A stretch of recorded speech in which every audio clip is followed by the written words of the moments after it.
special evening with guest of honor, author, and poet Mark Nepo. I think we deserve to give him a round of applause. Thank you.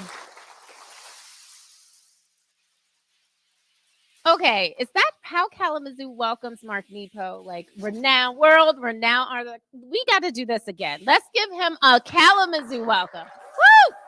Thank you. Yeah, good. All right. I want to open by acknowledging the spirit of generosity that flows from all of Mark's contributions. Mark has added to our sense of spiritual and artistic well being by sharing his creativity and intention for the betterment of our shared community.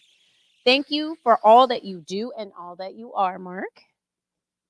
For those unfamiliar with Mark's works, he has sold over 1 million copies of his dozens of books of poetry, storytelling, storytelling and more, and creative inspiration for the soul. He has won numerous awards and honors and worked with communities across our nation and the world to inspire people to live their lives with more authenticity, creativity, and kindness, which we all really are in this moment. We need that. Thank you.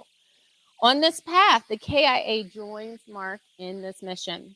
Our vision is that the arts are for everyone. And this year, especially, we have held a very specific lens in achieving this endeavor by focusing on health, healing, and rejuvenation through creative expression.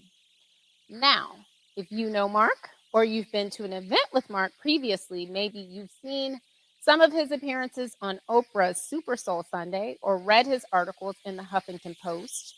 If you know Mark, then you know any conversation with Mark is an inspiring one.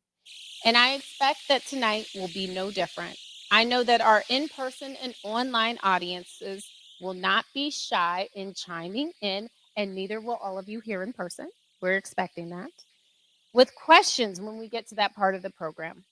I'll quote our guest tonight, and let's get this party started by voicing our shared goal, which is that you will leave this program more whole with a more enlivened sense of what it means to be a spirit in the world and here to guide us along on that journey. Please join me in welcoming Mark Nepo.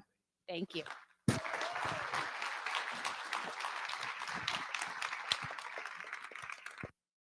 So hi, thank you so much for that kind introduction. Boy, is it nice to be with people in person. Oh my God. Ah, oh my God. And because I'm speaking, I don't have to wear a mask at least for a while, so that's nice. But thank you so much for coming out. Thank all of those. There's a whole group of people online as well. So this is a whole new experiment. Thank you for showing up. Um, and many of you know, for me, the KIA is a very familiar space. It's because, as many of you know, my wife, Susan McHenry, is a potter who has taught here for years. And I want to begin by just saying how much I've learned from her and the KIA community and the many gifted artists that I've come to know by living here for many years. It's quite a community. So the way that our time will be set up, the first third, 35 minutes or so, I'm going to share things. Then we'll have a conversation for 35 minutes or so, and then I'll bring us out with a bookend set of sharings. So our theme this evening is the life of expression. I really want to explore the creative process that's at the heart of all forms and how it keeps us close to life. Creativity is healing all by itself, and that's whether you're creating an amazing piece of sculpture or you're caring for tomatoes in your garden. So I want to start this by sharing two poems of mine and a quote, just as a way to enter this.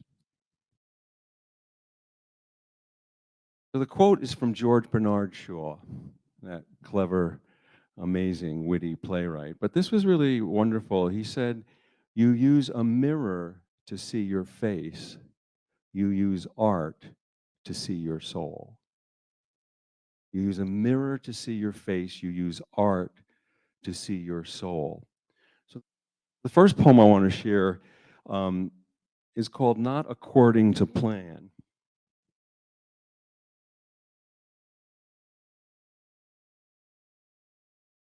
Appropriate.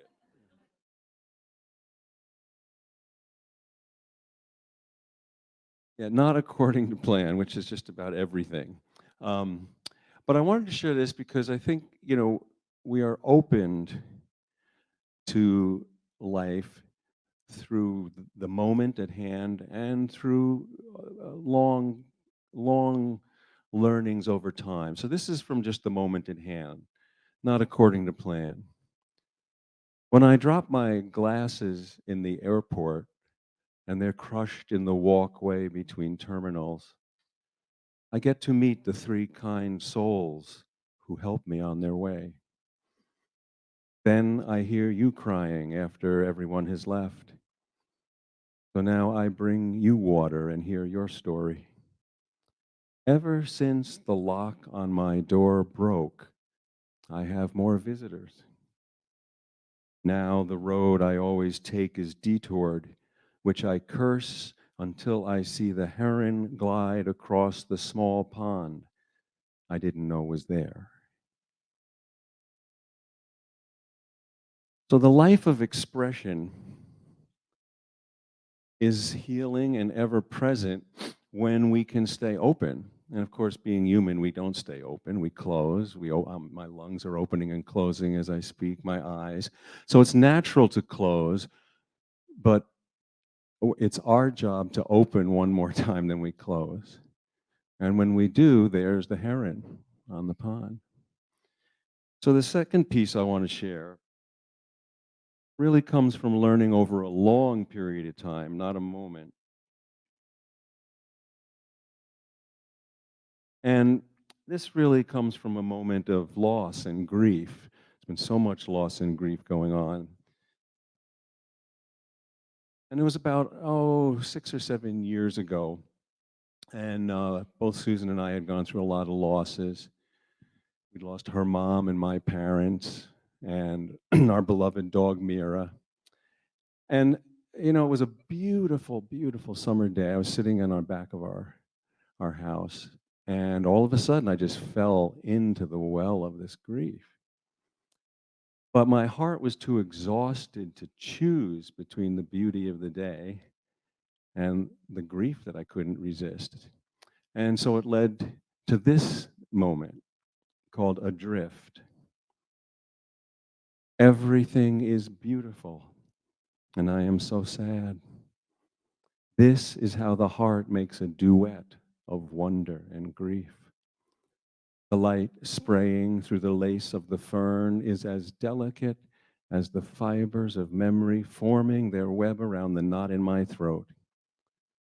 The breeze makes the birds move from branch to branch as this ache makes me look for those I've lost in the next room, in the next song, in the laugh of the next stranger. In the very center, under it all, what we have that no one can take away and all that we've lost face each other. It is there that I'm adrift, feeling punctured by a holiness that exists inside everything.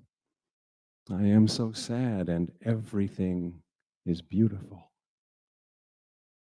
Now, I share that also as an example of a learning over time versus in a moment, but also as an example of the healing creative process, which has nothing to do with whether a poem is on a page in a book.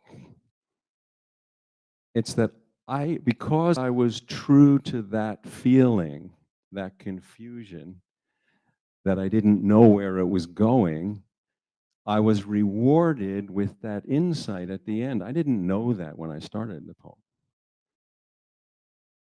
In the very center, under it all, what we have that no one can take away, and all that we've lost face each other. It is there that I'm adrift, feeling punctured by a holiness that exists inside everything. I didn't know that when I started that. That's the reward for staying true to what we feel. That's what the engagement of the creative process, regardless of what we create or whether we call ourselves an artist or not, can open us to.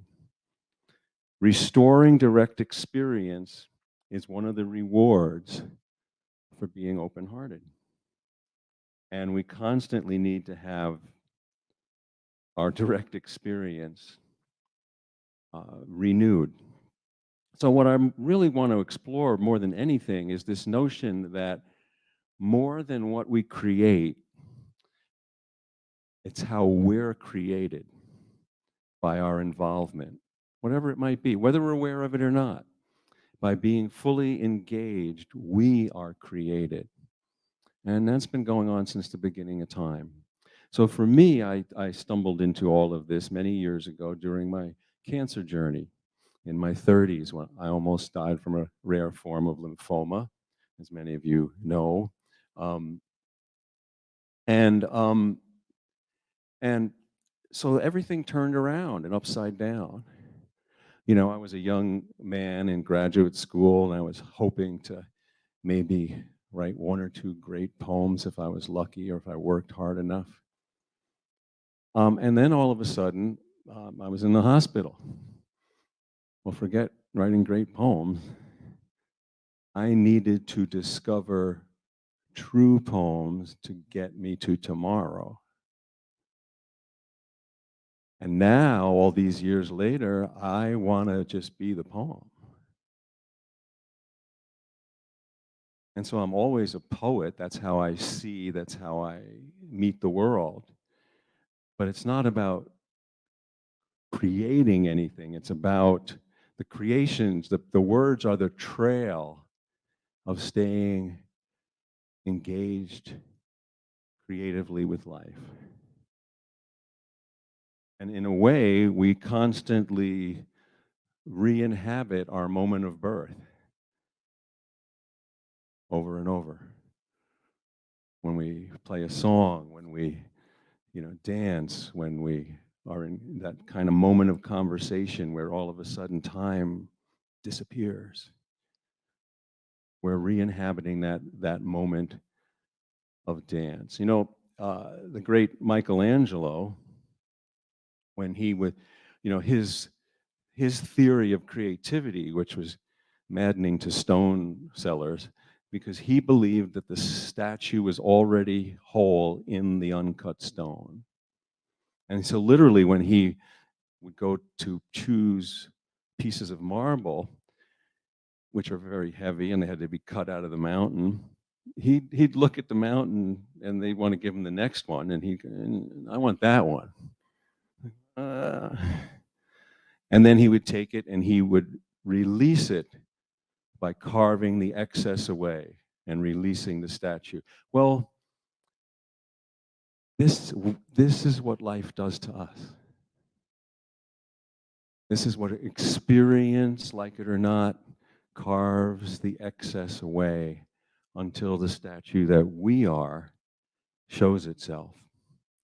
And having watched, been a part of so much of what happens here just by being on the sidelines, the whole anagama kiln process, which many of you here know, but that's the communal firing with the anagama kiln that's out over on D Avenue, and where everyone works together for long, long periods of time, and it's fired for a week at a time. Well, everyone who works in that knows the fire has the last word. The fire is the creative partner. You don't know what's going to come out. And again, this is another way to understand how we are carved and shaped by life.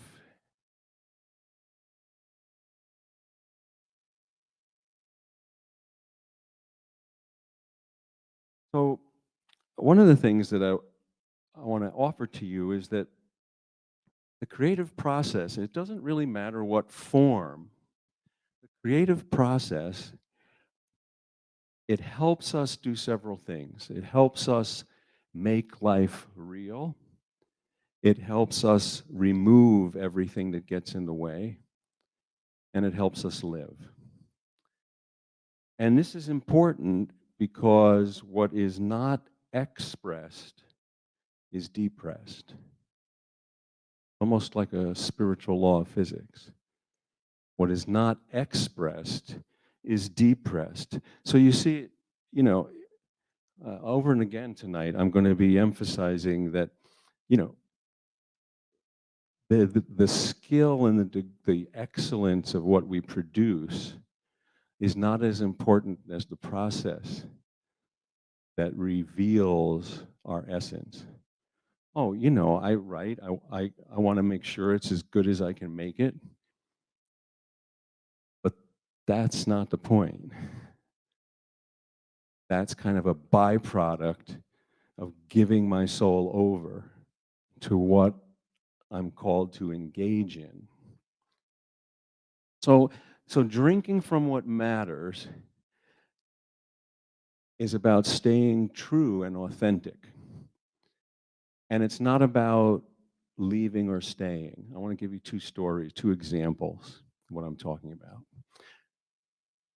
It's staying true. Sometimes, if we're true, we discover that what we're doing leads us to something completely different. Oh, that's what I'm supposed to be doing. And other times, staying true lets us just live into what we've been doing for a long time more deeply. So it's not about staying or going. It's about staying true. So here are two artistic examples. The first is Albert Schweitzer. Now, we all know Albert Schweitzer, the great humanitarian. Well, this is how Albert Schweitzer became Albert Schweitzer. Albert Schweitzer was a teacher of philosophy in a Lutheran school in Germany, very prestigious school. He was already tenured at a young age. And he was also, it happened, a classical organist. And, you know, on the weekends or on vacation, he'd be going around Europe to sold out audiences playing the classical organ. So he was quite accomplished at a young age. And then all of a sudden, around the age of 30, he had this vision. He said, I think I'm supposed to create a hospital in Africa. So he talked to some of his friends and his mentors. He said, what do you think? He said, are you nuts? You got it made. You're tenured. You're selling out halls, playing. It must have been what you ate. Forget about it. So he listened to all the people he respected, said thank you, and then he resigned, and at the age of 30 went to medical school and became Albert Schweitzer. So it's not that what he did before was false, it's what he did before prepared him to discover who he was. So a story on the other end, which we go earlier, we go back to the early, late medieval, early Renaissance. Some of you might have heard of Lorenzo Ghiberti. He was an early Renaissance master, sculptor. And in Florence, there's the Duomo, which is the cathedral, the large cathedral. And there's a little shed, they call them a baptistry, there's a little shed outside, and which was a pretty big building by itself, like 2-3 stories. But he was commissioned to cast the bronze doors of paradise on these doors, that 2 doors that together weighed like 4 tons. And he, if you can see, you can Google it online, there are scenes from the Old Testament, bronze figures in relief, look so real, like they were dipped in bronze and attached to the door. It's considered one of the masterpieces of the Renaissance. It took him 22 years to do it. And when he was about a third of the way through is when the Renaissance started burgeoning, and all the other artists were saying, "Hey, Lorenzo, come on, things are happening. Don't you want to come with us?" He said, "I think I'm good here. I think I'm supposed to do this." So it's not about staying or going, about staying true to what's growing within you. So I want to move here and talk about what the nature of expression itself. And the nature of expression, I want to offer it this way, that as we breathe, the way our heart, the way our lungs, you have to inhale and exhale. You don't have a choice. I'm not going to say, "Oh, let's just exhale while we're here together." You have to breathe. Well, the heart breathes by perceiving and feeling and expressing. That's how the heart inhales and exhales. It doesn't matter what form of expression you use to do that. If you don't do that, you're not going to be fully alive. So it doesn't matter if it's stamp collecting or like Ghiberti spending 25 years sculpting a bronze door or gardening. We have to find a personal form of expression so the heart can breathe. So the heart can breathe and you can be as fully alive as possible. So, you take meditation, all the meditation practices. People meditate in order to become a clear vessel, not to become great breathers. And likewise, people become artists to become clear vessels and get closer to life, not to become great artists. We might do great work. We might be considered a great artist for a moment, but we do it to become clear vessels and stay alive. So I want to talk a little bit about, for me anyway, what are some of the primary functions of art, regardless of their form. So there's 4 of them for me. So for this first one, let me share this poem as a way to move into that. And if anything is striking you, just bookmark it for when we have our conversation. This is called Thinking Like a Butterfly. Monday, I was told I was good. I felt relieved. Tuesday, I was ignored. I felt invisible. Wednesday, I was snapped at. I began to doubt myself. On Thursday, I was rejected. Now I was afraid. On Saturday, I was thanked for being me. My soul relaxed. On Sunday, I was left alone till the part of me that can't be influenced grew tired of submitting and resisting. Monday, I was told I was good. By Tuesday, I got off the wheel. Now, did I really get off the wheel? Of course not. So why did I end the poem there? Because I have to have something to aspire to. It wasn't so that you would see me differently than I am. I have to have something to aspire to. And this leads to the first function of art, regardless of its form, and that is to marry what is with what can be. To marry what is with what can be. If we only focus on what can be, we will become idealistic and untethered to life. Pie in the sky.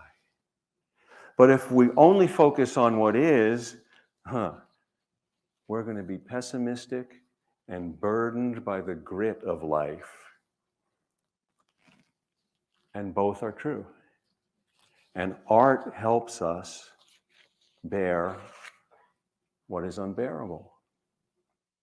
That has always been one of its main functions. So the second function, I would say, of art is to bear witness to what is. Now, the great Pablo Neruda, some of you heard of Pablo Neruda, yeah, the great Chilean poet, amazing.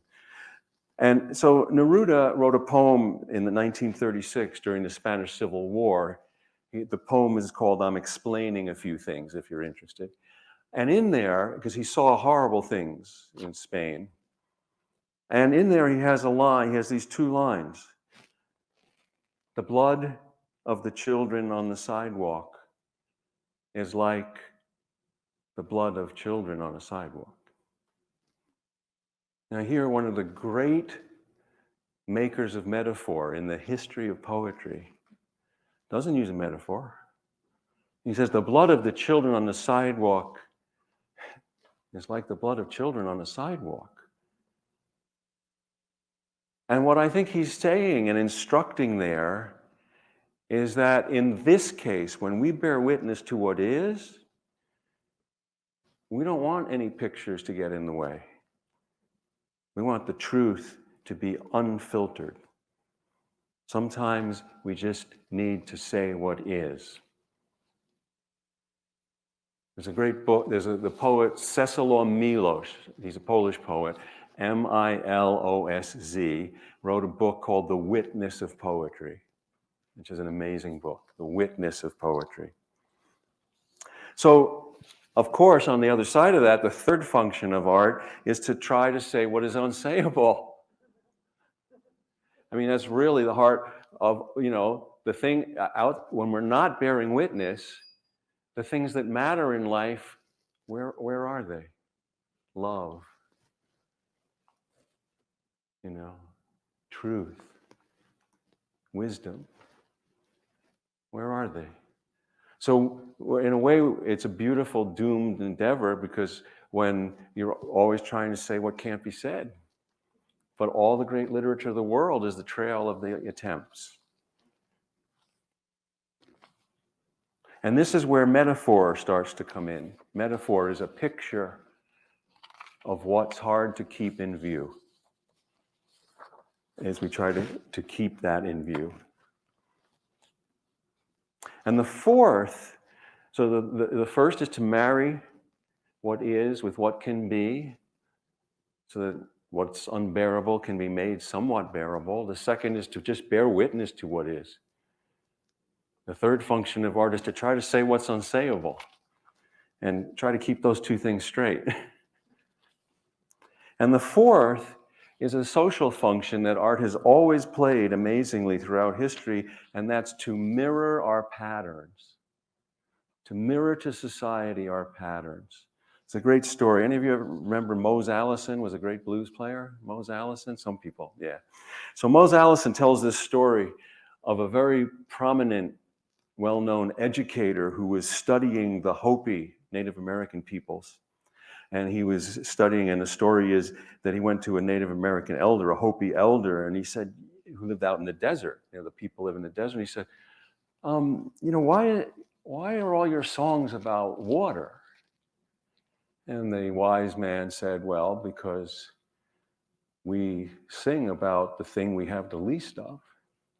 Oh. And then the Hopi elder looked at the white educator and said, why is all your music about love? So the fourth function is to mirror our patterns back to us.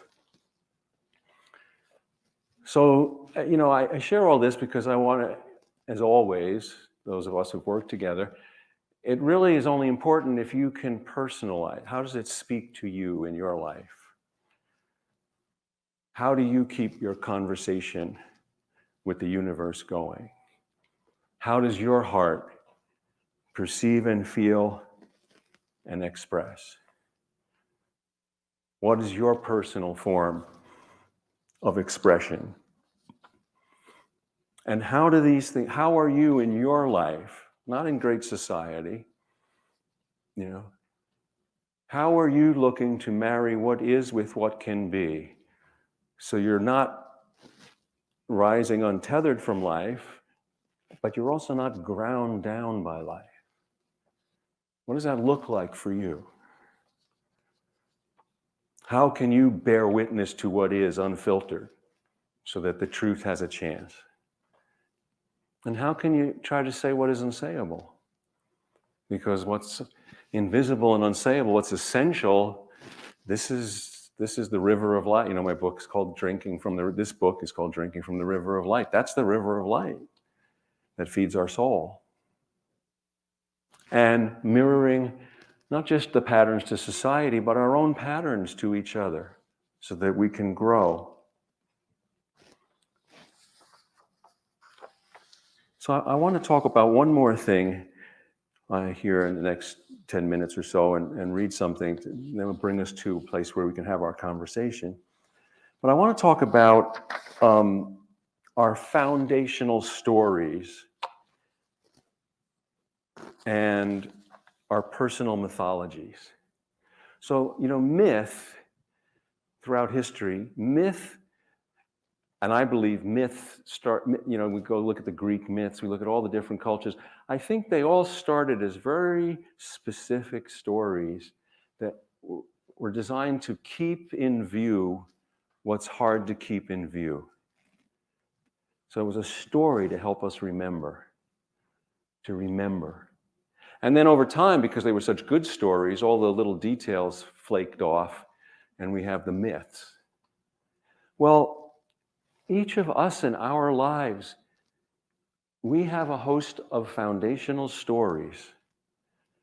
Some are wonderful, some are difficult, by which we remember what is hard to remember, by which we remember who we are. We often don't think of it that way, and I want to encourage you to think of it that way. I want to encourage you to think about your foundational stories so that when you forget who you are, you can tell that story and remember who you are. So you can tell a story and remember where the ground is underneath you. You can tell a story and remember, oh, that's who we are to each other. So I want to give a personal example and share a foundational story for me. I know some of you know this story. It's about my grandmother on my father's side, who was more of a mother to me than my mother. Was a old Russian immigrant, came to America at the turn of the 1900s. I knew her as Grandma Minnie. Her birth name, though, was Majeska. Isn't that beautiful? Majeska. It was anglicized to Minnie. And I know that because in her 90s, when she was in a Kingsbrook Medical Center, and I went go to visit her, and she asked me if I'd go to her apartment in Brooklyn and get some things from her dresser, which I did. And in the back of that top dresser drawer was her steamship ticket that she came to this country with. And on that ticket was this name I didn't know, Majeska. And I brought it to her. I said, "What's this, Grandma?"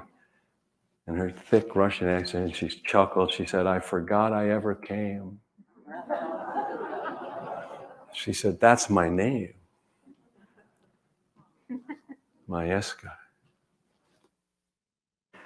So this is about when I was 8 or 9. I'd love to stay with her in Brooklyn. I was with her, and I wandered down into the basement of the Brooklyn apartment and discovered my grandfather, who I'm most like, but he died before I was like 1.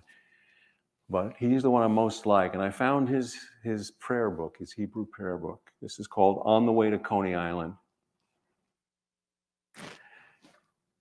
I was 8 or 9, rummaging through her basement, through my dead grandfather's books, when she appeared at the foot of the old see-through stairs, nostalgic and moved that I was searching through his things. There were no windows, and the only light came flooding down the length of stairs over her massive shoulders, giving a sheen to her matted gray hair. When I turned, she seemed an immigrant deity. I ran to her with this relic, so worn that the cover was indented with a palm print, the edges crumbling like petrified wood. The book seemed very mysterious. Letters weren't even in English, but strange, beautiful configurations. She almost cried and sat on the bottom steps.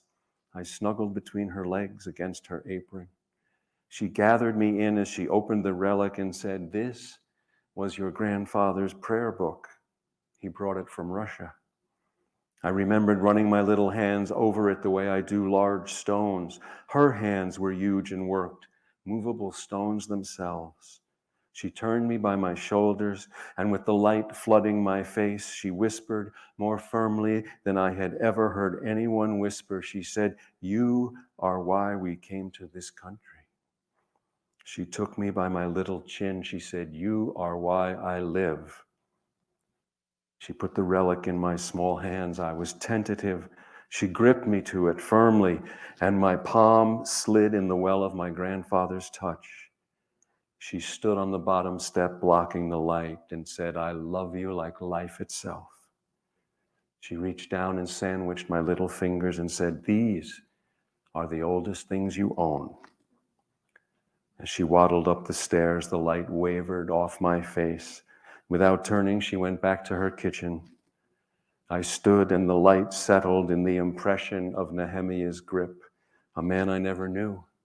And I didn't want to leave this dingy threshold, afraid to climb back into the light. I stood before those stairs, a grimy little innocent, and felt like an orphan who'd been told I was a prince to a kingdom that had perished before I was born. I leafed through the strange letters, watching light make glitter of the dust. I put the book behind a secret shelf, afraid it would crumble if brought into the world, and walked the lighted stairs taller than I had descended. I entered her kitchen, older yet still a child, and climbed her lap like a throne.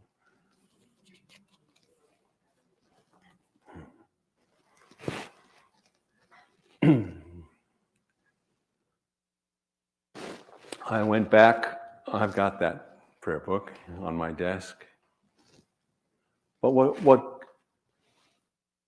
Grandma did for me, she was the first one to ever speak to me authentically, soul to soul. I didn't understand everything she said. I was 9. But I knew no one had ever talked to me that way. And she was telling me, I felt it, even as a 9-year-old, that life's going to take you in a lot of places, but you're enough as you are. You don't have to do anything. And I realized over the years that story would come back to me without my looking for it, and it would help me when I refined my way. And then I consciously looked for it and realized it's a foundational story for me. So I invite you, if you're open, to take home with you this question to journal about. Can you tell one story that feels foundational to your life? Can you discuss the lesson this story carries for you, and how does it remind you of who you are? I invite you to take that home with you.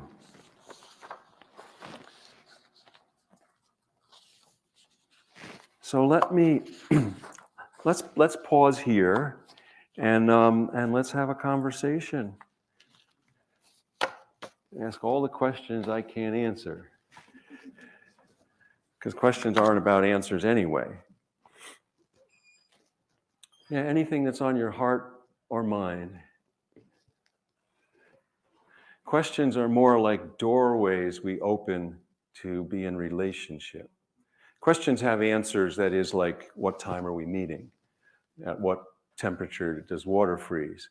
But questions that pertain to the inner world and the essence of life, they don't have answers. Yeah, oh yeah, please. Yeah, you need to hold it kind of close, everybody.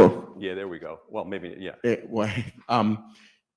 I noticed with your first poems, very observational. You start out with an observation and you let your words lead you down that path to discovery, the herring on the pond. Very enlightened, something you didn't expect.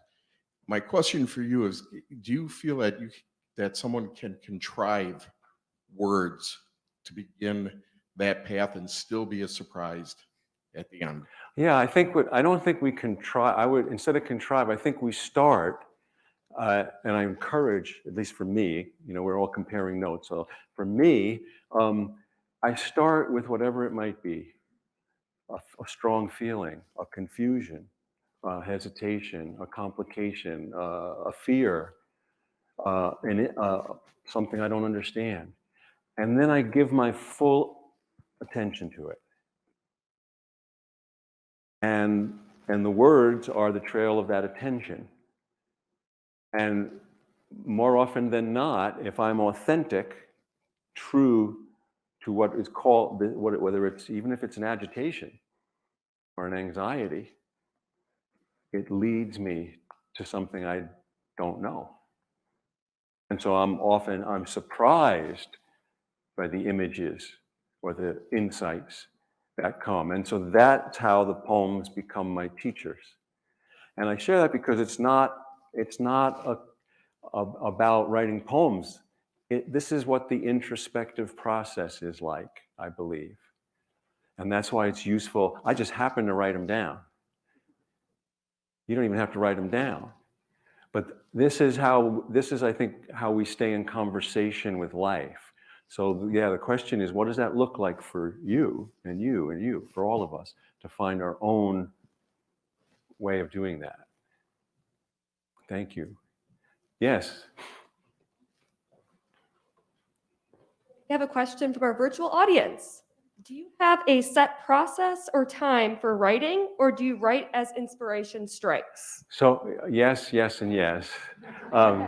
So yeah, thank you online for joining in. I believe in effort because I never know when grace will show up. So I push the pen until it pulls me. And when it pulls me, then I drop everything. Everything else is just plans until it comes alive. But until it comes alive, there's plenty of work to do. And so for years, Susan can tell you, I'm first thing in the morning, I'm up and in my study for the morning every day. And I used to feel when I was young, oh, am I getting enough done? Well, that's not the case anymore. It's more, I need to swim in that stream. Whether I write anything or not that morning, that will take care of itself now. But I need to be in that stream. And that's being in conversation with life. So I do, but if I'm out and about, I'm a lifelong scribbler, got paper and pen right here. And so that there's always field notes. There's always the unexpected image, the unexpected moment, the detail, the overheard piece of conversation that all of a sudden is the insight to what I'm struggling with. These aren't happenstance. This is how the network of life that we glimpse a moment at a time. Anyone else here? Don't be shy.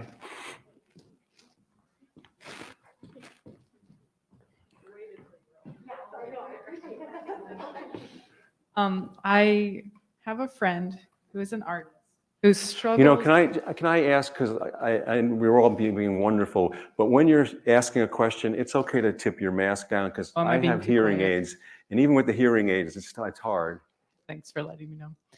So I have a friend who is an artist and who struggles with this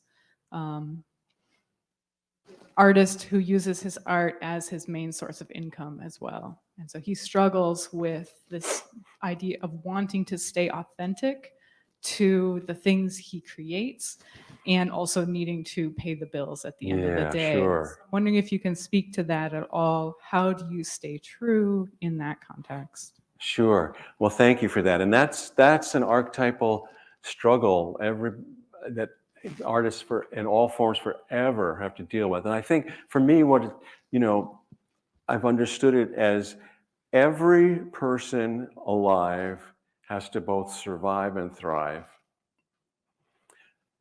Often those things don't have anything to do with each other, but over a lifetime, they do.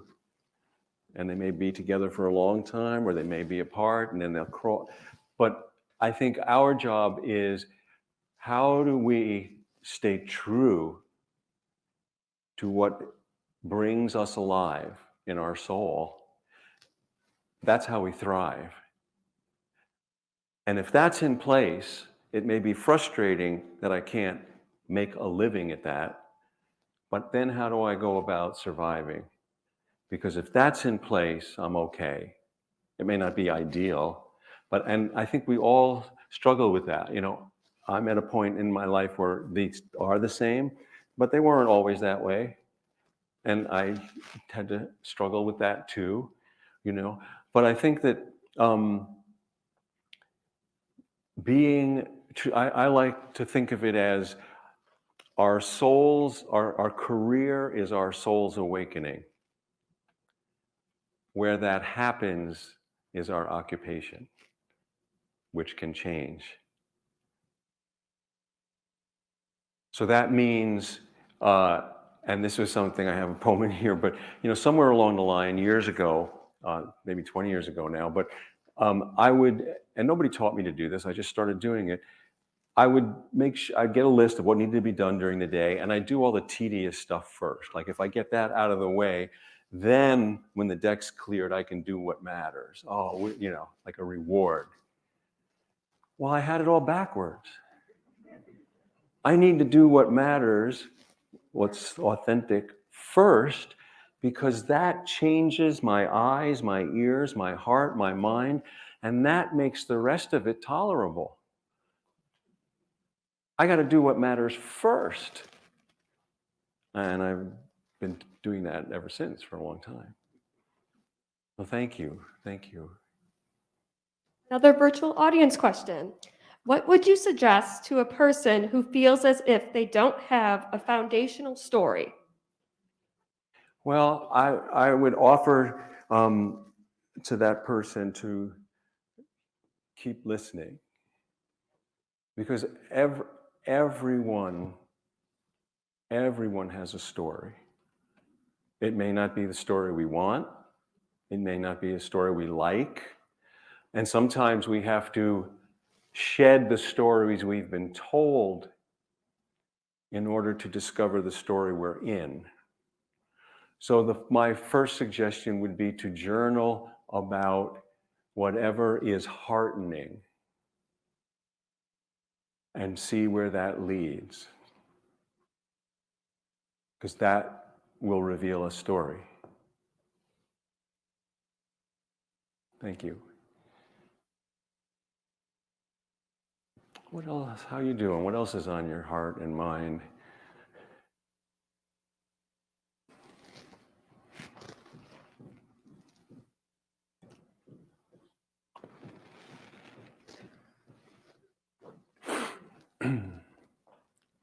I had a foundational story that led me to the way I am.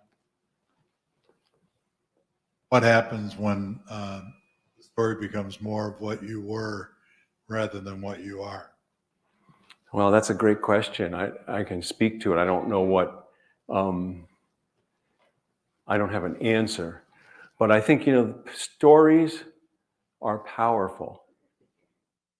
Stories are powerful. And this whole notion I just mentioned about that often we are burdened by the stories we're given or we're told, that it takes a long time to discover the story, our direct story of life. I was told for many, my parents were both now gone, and they grew up in the Great Depression. They were very skilled, intelligent people, but very literal. Everything was just what you see. they get a mystical poet for a son. Right? You know, what do we do with him? You know.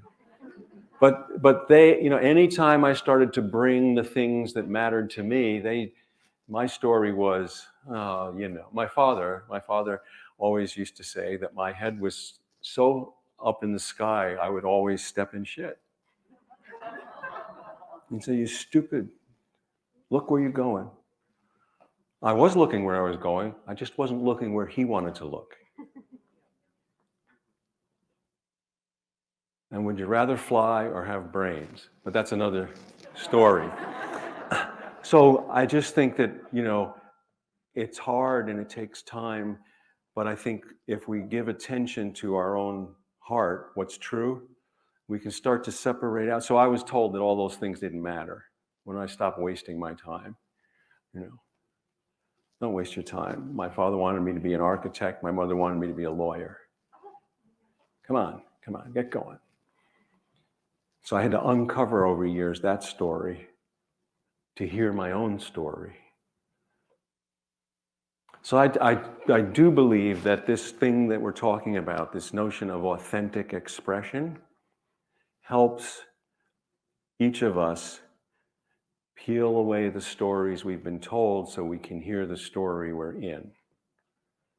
How that, I mean, that might be through journaling, it might be through art, it might be through dialogue with a trusted loved one. I don't know, but that's an important question you raised. Thank you.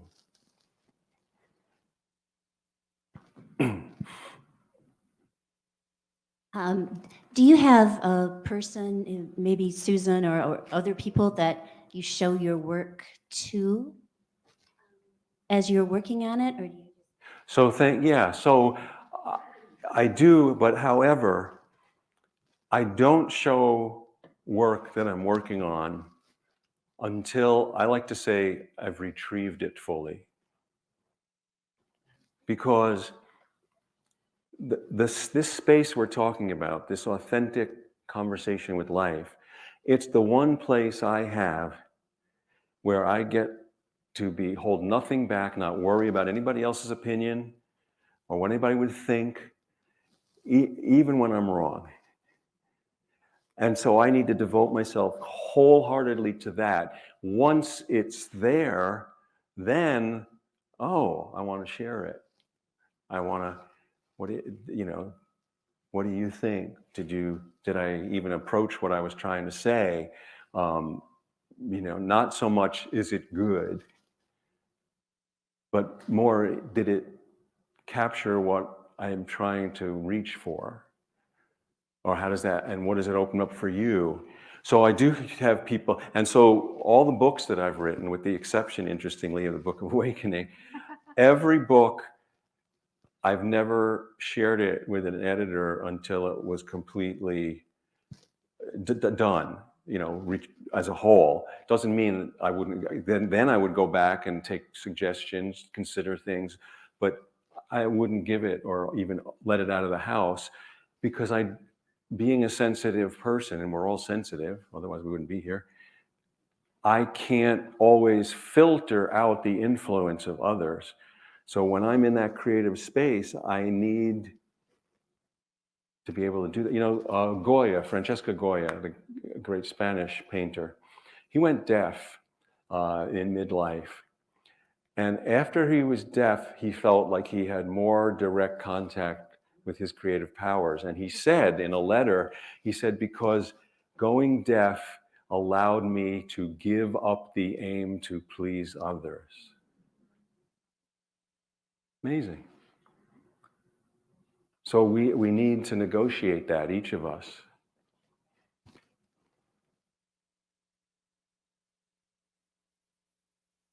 Another virtual question. Thinking of your poem, Discernment, do you have any insight on how we can discern when we're being truly open to life and experience, or caging ourselves in the name of boundaries? Or what was the second part? Or caging ourselves in the name of boundaries. Well, I think that the only way that we can know, it's an inside job. I think we can fool ourselves, and that's why try for myself, and I emphasize so much this mysterious thing, this force of being authentic, because when I'm authentic, I know what's real. I may not understand it. I may not know where I'm going, you know. I mean, remember David Byrne from the Talking Heads said, I'm not lost, I just don't know where I am. So, but we know what's true. And like stepping stones across a stream, when we step on one, oh, there's the next one. Oh, there's the next one. And so I think that's the way that we have to make our way forward. And we can unravel ourselves. We can unravel our own uncertainty, with uncertainty, what we know to be true. This is the great lesson of Hamlet, Shakespeare's Hamlet. We're so used to it, we take it for granted. Hamlet is this precocious, amazing young man, talented, sensitive, gifted, insightful. And he comes home one day to find not only did his mother sleep with his uncle, that they both killed his father. I mean, all right, just take that in. That'd be a whole season on Law and Order. And he knows what happened. And he knows in his heart he has to do something. And Hamlet is the cautionary tale that every time he approaches what he knows is true, he starts to unravel it. He says, yeah, but what if? And how do I know? And maybe I don't know. And repeatedly, he just undoes his own will. That's the tragedy of Hamlet. Not whether he brought them to justice, but the fact that his own truth and being was unraveled by his mind. And that's a cautionary tale for all of us. So yeah, we can ask, how do I know if this is true or not? But when if you put your hand in the water, you don't have to ask if it's wet.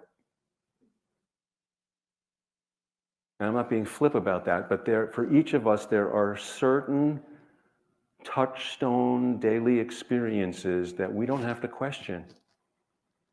We know they're real. We may not know what they mean. We may not know where they're taking us. We may not even like that they're true, but we know in our heart what's true. And if we stay with that, at least for me, in my life, it has been a teacher. One true thing has led to the next true thing. Well, thank you for that. Other things.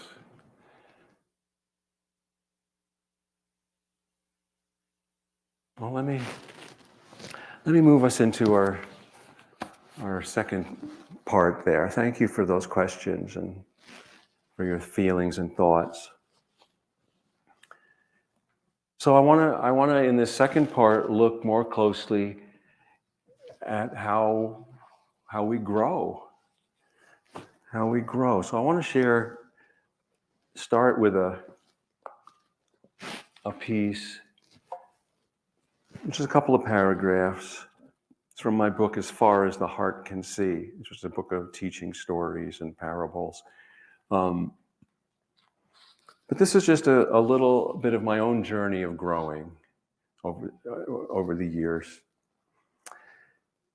When I was starting out, I wanted so badly to become a poet that I held it in view like some hill I needed to climb to see from.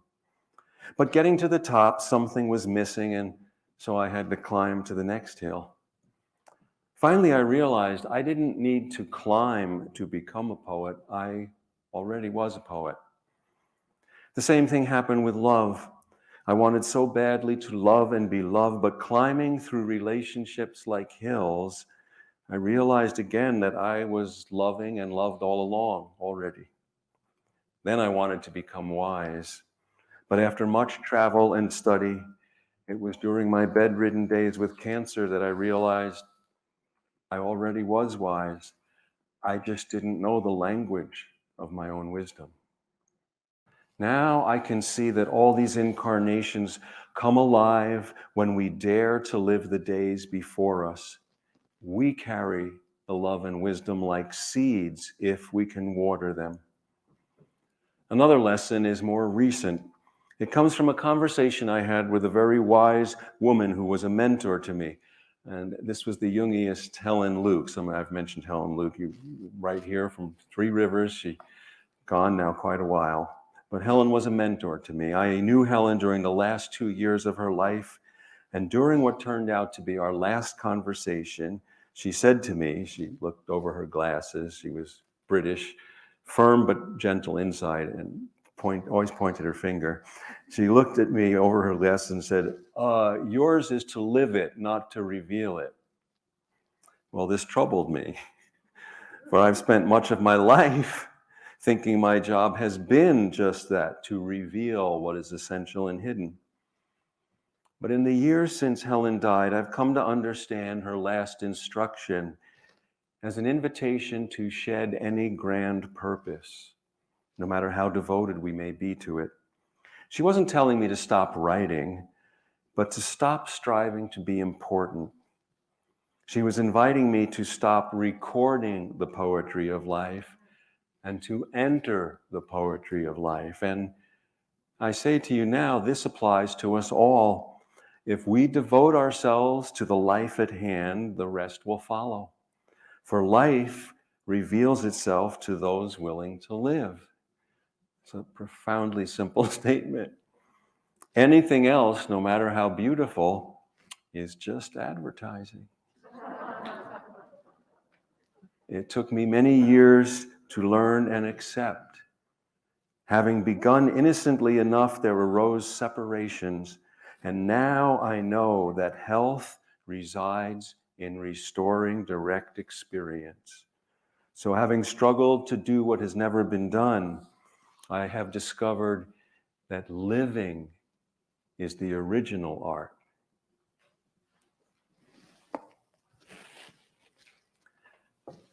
And that's really what we're exploring tonight. Living is the original art.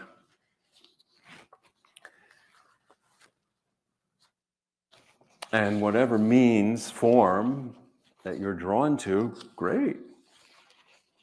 Doesn't really matter. So some of the things I've learned along the way, one is I would offer to you that poetry is the unexpected utterance of the soul. It's not stanzas. It's not form. It doesn't matter if it's in lines or in a paragraph or even in a book. Poetry is the unexpected utterance of the soul. It's the moment that's surprisingly where everything touches everything else. And obviously, we can't plan that moment. We can't will it. That's why it's all discovery. But we can work toward being an open vessel. That's why the heart has to perceive and feel and express so that it stays open and clear, so that when that moment shows up, we're not clogged.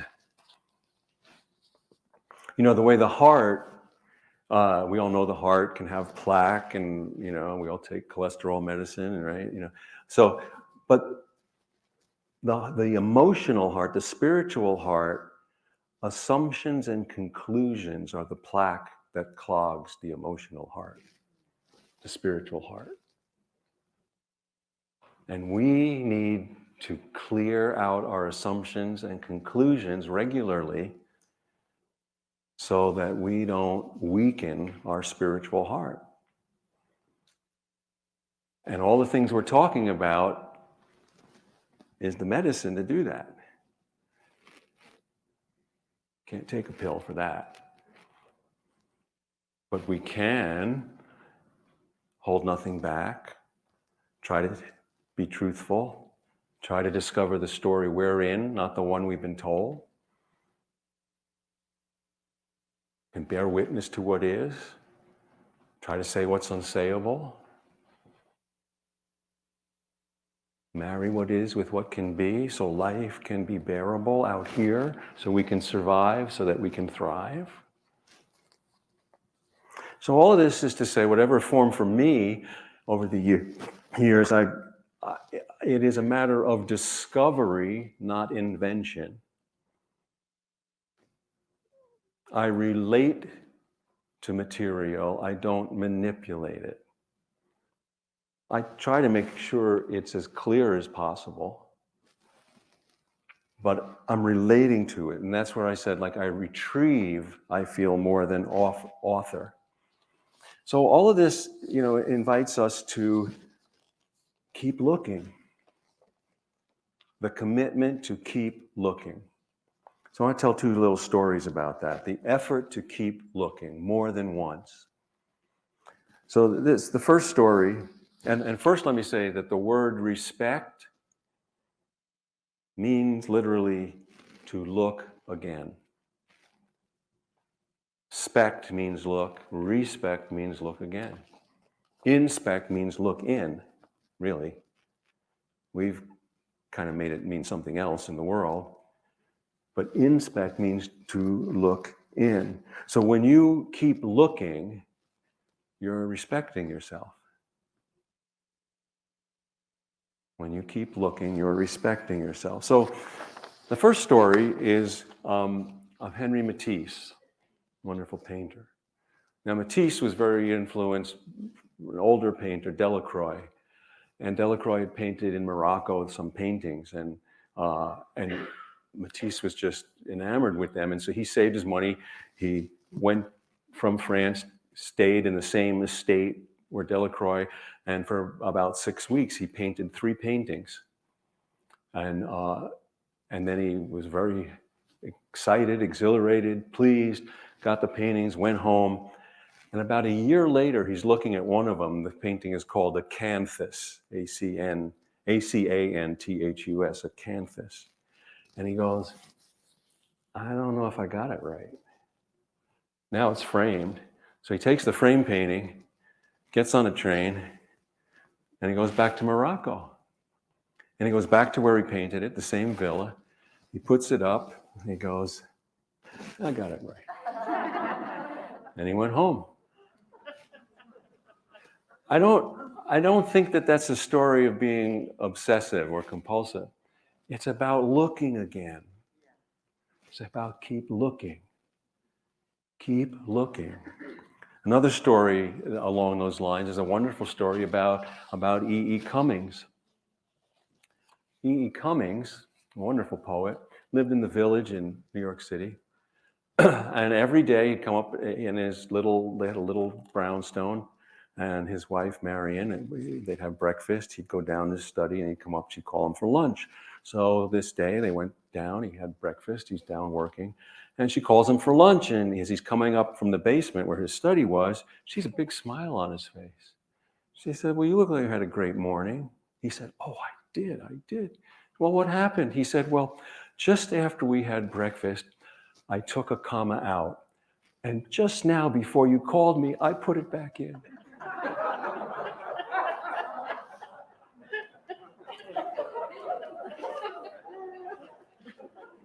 This is not about perfection. Neither of these stories is about obsession or perfection. It's about continuing to look. Because looking is not a static act. Just as our understanding evolves, our seeing evolves. So we have to respect ourselves and have a commitment to keep looking. To keep looking. So, another take-home question for you, if you're interested to journal about. Can you describe something in your life or work that's calling you to look again? Can you describe something in your life that's calling you to look again? What is it asking of you? All of life reaches us through this chord in our heart. And so there are 2 things among many that help us. One, and we each have to develop a practice in this, one is patience, very hard, and the other is holding nothing back. So I want to offer a quote about each. The first is it's actually an old Zen, anonymous Zen story in 2 sentences. Whole short story in 2 sentences. "Why is the road to freedom so long?" asked the troubled apprentice. And the master replied, "Because it has to go through you." "Why is the road to freedom so long?" asked the troubled apprentice. And the master replied, "Because it has to go through you." You know, when I first heard that years ago, I thought it was a critical response. But having lived a lot longer, I think it's a geographical response. I think the terrain of the self is that big. It takes long because it has to go through us, like it has to cross the continental United States or go halfway around the world. It takes time. No matter how quick technology, we're online. I'm grateful for you to be online with us. Things that matter take time. Take time. The second, this is one of the conundrums of paradoxes of being human. We are horribly impatient. That's the human in us. But our soul is infinitely patient. And we'll say, "Have you learned this yet?" Well, go take your time. Go ahead. Wander. I'll actually wait longer than your life. How's that? I'll wait and visit someone else. Go ahead, take your time. So we're impatient, but our soul is very patient. So how do we develop while honoring that we're impatient, that's our limitation, how do we still develop a practice of patience? So the second thing about holding nothing back, because that leads us to wholehearted engagement. And for this, I want to share a quote from Dag Hammarskjöld. Anybody remember Dag Hammarskjöld? A few people. Dag Hammarskjöld was the second Secretary General of the United Nations who died in a plane crash in 1961. And he had a wonderful, quite a deep, remarkable man. And he, actually, John F. Kennedy called him the statesman of the century, as the respect John F. Kennedy had for him. But he had a journal that was called Markings. That's it, like his inner diary. And it was discovered in the plane crash. And it's a little hard to find, but you can still find it. But this is the quote that I want to share with you about holding nothing back. Dag Hammarskjöld: "I don't know who or what put the question. I don't know when it was put. I don't even remember answering, but at some moment I did answer yes to someone or something. And from that hour I was certain that existence is meaningful and that my life in self-surrender has a goal. I don't know who or what put the question. I don't know when it was put. I don't even remember answering, but at some moment I did answer yes to someone or something. And from that hour, I was certain that existence is meaningful and that my life in self-surrender has a goal." And what's so beautiful about that is he's saying yes. He doesn't even know what he's saying yes to. But this gets back to the notion that we know what's true. At a certain fundamental level, we know what is true in our experience. So one more question here for you to take home with you if you're willing, if you're interested. And that is, can you describe what a personal practice of patience would look like for you? Can you describe what a practice of saying yes to life would look like for you?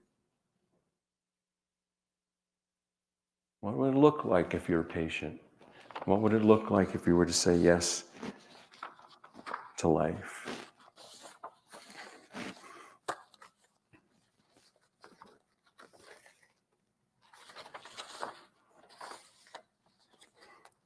So, one of the things, my father, who I mentioned,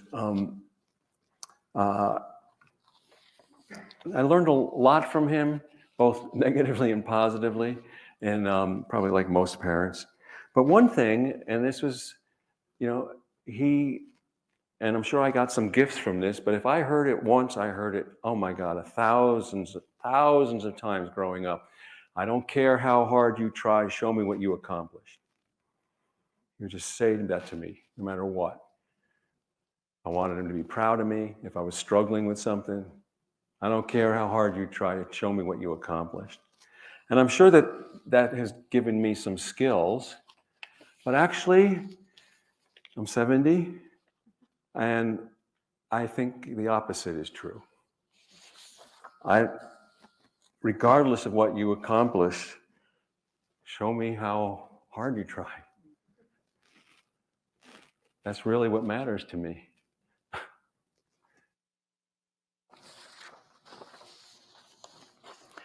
Because that wholehearted engagement is what leads us to our natural gift.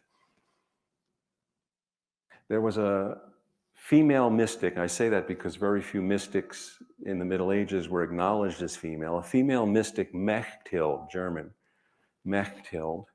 And she said this beautiful thing. She said, a fish does not drown in water, and a bird does not fall from the sky. Each creature must find their own God-given element. A fish doesn't drown in water, a bird does not fall from the sky. Each creature must find their God-given element. Well, for birds and fish, it's pretty simple, but not for us. We are such complex, many-gifted, incredible beings with all this consciousness, and we could do almost anything.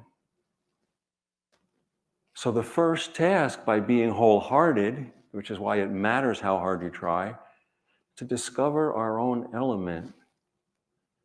What is the water in which we naturally swim? What is the sky in which we naturally fly?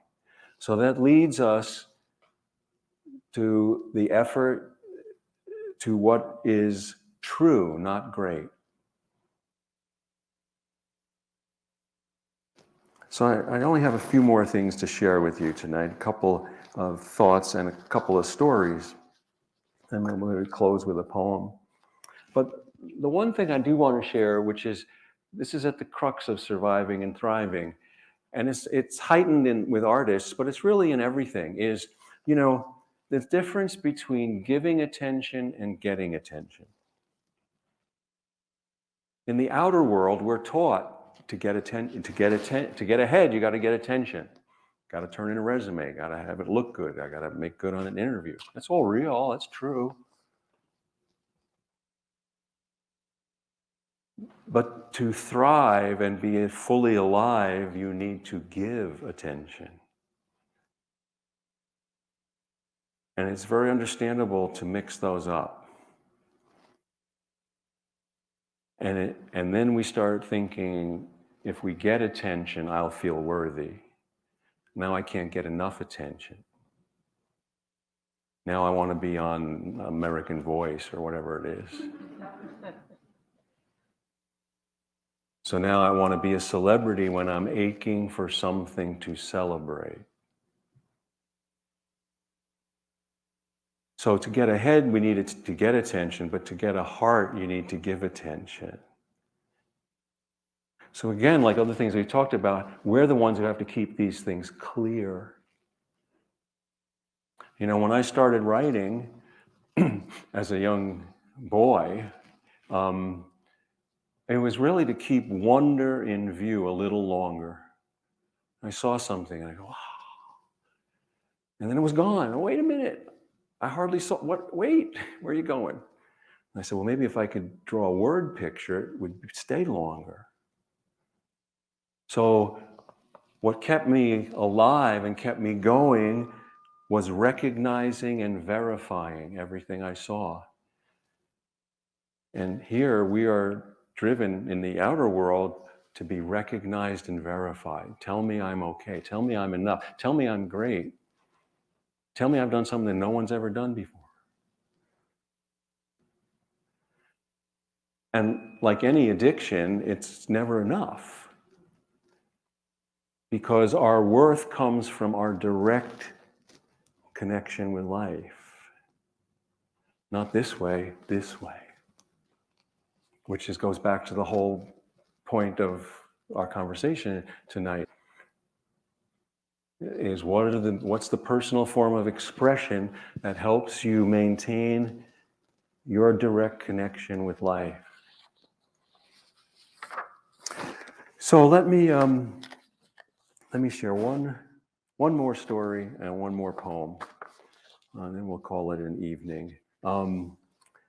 So the story also is from my grandmother, who I mentioned, wonderful Grandma Minnie. So this also comes from towards the end of her life. She was in this, it was before formal assisted living. She was just kind of in a wing of Kingsbrook Medical Center in Brooklyn, because they didn't know yet that would be assisted living. So they were just kind of, they're still living, what do we do with them?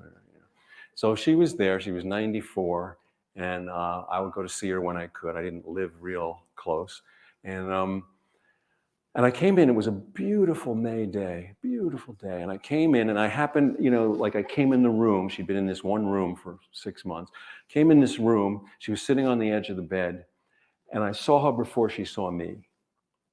And she looked glum, she looked, and I came in and said, Grandma, and then she perked up, and I said, what's the matter? And she said in her thick Russian accent, it's a gray day. It was a beautiful day. So now, my parents had said, well, she's 94, she might be losing it, beware. But I looked around, and she had one window in this small room, and the window had never been cleaned. It was filthy. So it was a gray day for her, because the light wasn't getting in. I said, Grandma, the window's dirty. I'll get it clean. It's a beautiful day. Let's go out. I'll bring you out in the courtyard. And she looked at me and she looked at the window. And as only someone almost 100 years old who came across an ocean to be in this other country, she looked at me and she chuckled and she said, got a dirty eye, see a dirty world. Got a dirty eye, see a dirty world. I count that as immigrant wisdom. There will be gray days, but before we put all our effort into meeting a gray day, let's clean the window. Clean the window first. And this is also one of the chief functions of art. Whatever form it takes, the life of expression. Your personal form of expression helps clean the window of your eye, the window of your mind, the window of your heart, the window of your ears. And then you can decide if it really is a gray day or not. We call this cleaning the window introspection. And there are 1,000 ways to participate in it. From refinishing furniture, to meditating, to building boats, to gardening, to making beautiful sculptures, pottery, to writing poems, to listening to the stories of others. But these are the personal practices that we need if we are to be fully here. So, let me share. Thank you so much. This has been a joy to be with you, to explore this way. And let me and I'll be happy. I'll be out there or sign some books if you want afterwards. But let me share with you a new piece, just a paragraph, kind of a prose poem, called "The Love of Everything," and we'll close with that. The love of everything. After more than 70 years, I confess that even when struggling, even when lost, I have never stopped loving everything. And this has enabled me to inhabit life authentically. In the beginning, there were goals I was taught to work toward, and these longings for worth were honed in time into personal ambitions, which have all fallen away. For staying true to the love of everything as our teacher has turned out to be the most enduring ambition of all. This love has made me get up when I have fallen and has given me the strength to enter the breaks in my heart where I have retrieved my gifts. And so I have very little to offer beyond the affirmation that unending love without preference will lead us to drink from the mystery without leaving the world. Unending love without intent will fill every contour of existence the way light fills every hole. So there is very little to teach, just that love awakens everything and care erases the walls we keep building between us.